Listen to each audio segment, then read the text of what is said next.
بین الاقوامی منظرنامے سے آپ کو خبر دیں کہ روس اور یوکرین کے درمیان شدید جھڑپوں کے بعد دونوں ممالک کے صدور نے امریکی صدر سے علیحدہ ٹیلی فونک گفتگو کی۔ غیر ملکی میڈیا کے مطابق گفتگو کے دوران یوکرین تنازع اور ایران کی صورتحال سمیت دیگر اہم امور پر تبادلہ خیال کیا گیا۔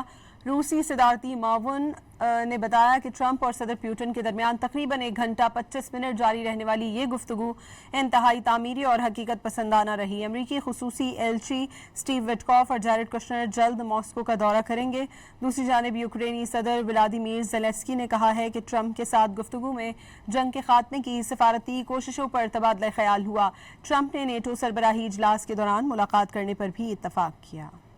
بین الاقوامی منظرنامے سے آپ کو خبر دیں کہ روس اور یوکرین کے درمیان شدید جھڑپوں کے بعد دونوں ممالک کے صدور نے امریکی صدر سے علیحدہ ٹیلی فونک گفتگو کی۔ غیر ملکی میڈیا کے مطابق گفتگو کے دوران یوکرین تنازع اور ایران کی صورتحال سمیت دیگر اہم امور پر تبادلہ خیال کیا گیا۔ روسی صدارتی معاون نے بتایا کہ ٹرمپ اور صدر پیوٹن کے درمیان تقریباً 1 گھنٹہ 25 منٹ جاری رہنے والی یہ گفتگو انتہائی تعمیری اور حقیقت پسندانہ رہی۔ امریکی خصوصی ایلچی سٹیو وٹکوف اور جیرڈ کشنر جلد ماسکو کا دورہ کریں گے۔ دوسری جانب یوکرینی صدر ولادیمیر زیلنسکی نے کہا ہے کہ ٹرمپ کے ساتھ گفتگو میں جنگ کے خاتمے کی سفارتی کوششوں پر تبادلہ خیال ہوا۔ ٹرمپ نے نیٹو سربراہی اجلاس کے دوران ملاقات کرنے پر بھی اتفاق کیا۔